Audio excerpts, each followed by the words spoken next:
Halo trader, welcome back to the Max Forex Insight, tempat di mana kita akan mengupas tuntas data-data penting di minggu ini dan terkhususnya di awal bulan Februari 2026. Bersama Melinda dan kali ini saya tidak sendirian karena sudah ditemani oleh mentor profesional yaitu ada Mr. Aden. Halo. Halo, Miss Melin. Oke coach, kita langsung aja ke question number one. Oke, boleh.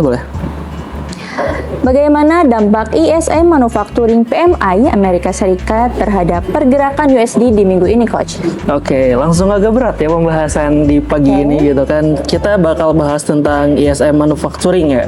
Oke, kalau misalkan ngomongin data gitu kan, apalagi nih kita ngomongin data ISM Manufacturing PMI gitu kan, itu dirilisnya kemarin itu di level 48,5 gitu kan, yang dimana itu tuh masih di bawah 50 gitu, yang artinya sektor manufaktur di US sendiri itu masih kontraksi gitu, meskipun sedikit membaik dari sebelumnya. Kalau itu tuh, kalau angka sebelumnya itu kisaran 47,9 itu adalah angka sebelumnya, dan agak ada kenaikan gitu kan di 48,5, artinya kan membaik, tapi masih di bawah 50 gitu kan, masih di zona, atau misalkan masih di zona kontraksinya.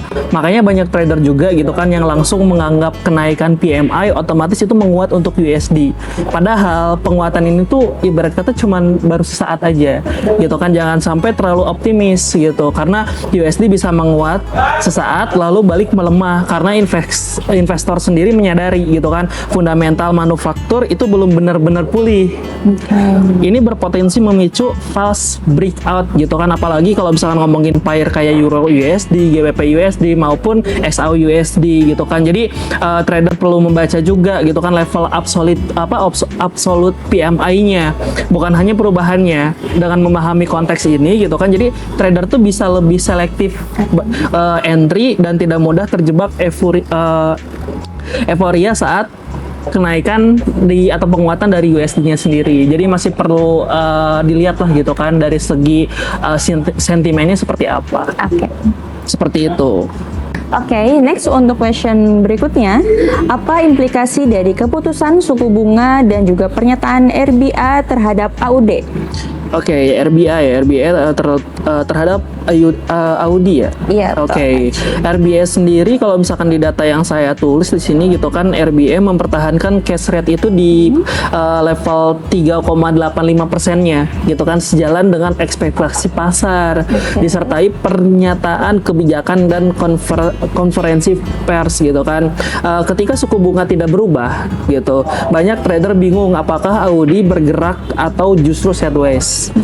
Fokus pasar bergeser ke nada pernyataan. Jadi ngomongin kayak misalkan fokus pasar itu lebih ke bergesernya ke nada pernyataan RBA-nya sendiri gitu. Jika RBA di sini terdengar lebih dovish gitu kan, atau misalkan khawatir pertumbuhan, Audi di sini berpotensi melemah gitu kan, meski suku bunganya tetap.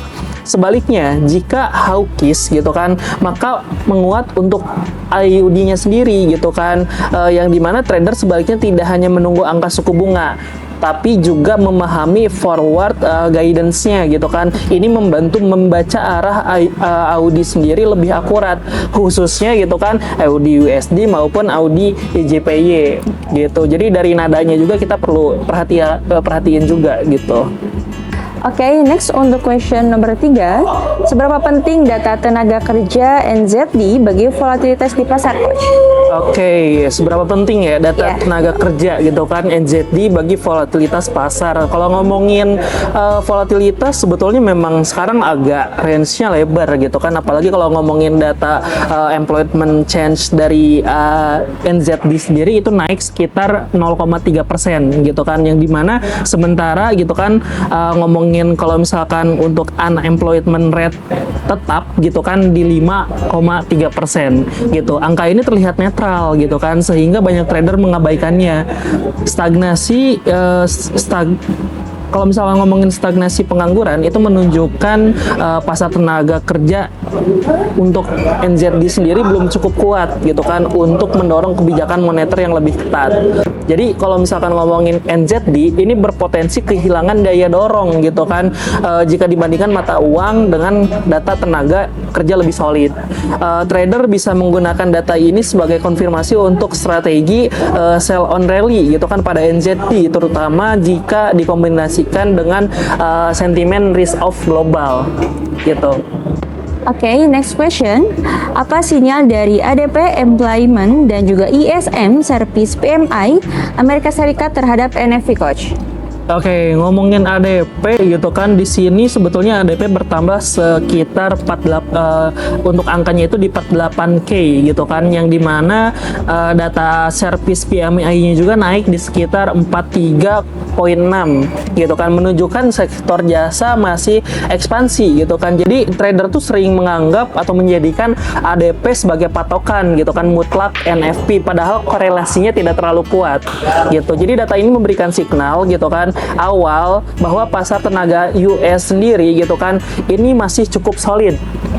Jika NFP konfirmasinya USD menguat, bisa menguat gitu kan, namun jika NFP meleset, volatilitas bisa ekstrim gitu. Trader sebaliknya menggunakan ADP sama ISM service sebagai indikator arah, bukan angka pasti gitu kan. Jadi sehingga lebih siap menghadapi lonjakan volatilitas saat nanti NFP gitu.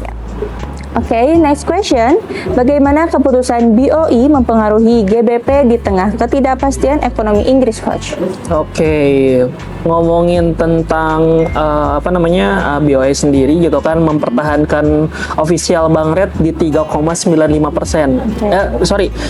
3,75% gitu kan, dengan hasil voting MPC gitu kan yang menunjukkan perbedaan perdagangan internal gitu. Jadi perbedaan suara gitu kan MPC sendiri membuat arah GBP sulit ditebak gitu. Jadi jika voting menunjukkan lebih banyak anggota condong dovish gitu kan, maka GBP bisa tertekan karena pasar menilai ruang kenaikan suku bunga makin sempit gitu. Jadi trader perlu membaca komposisi voting MPC-nya sendiri gitu kan, bukan hanya keputusan akhir, karena ini membantu memprediksi arah GBP secara lebih strategis gitu kan, khususnya di GBP USD dan di Euro GBP gitu.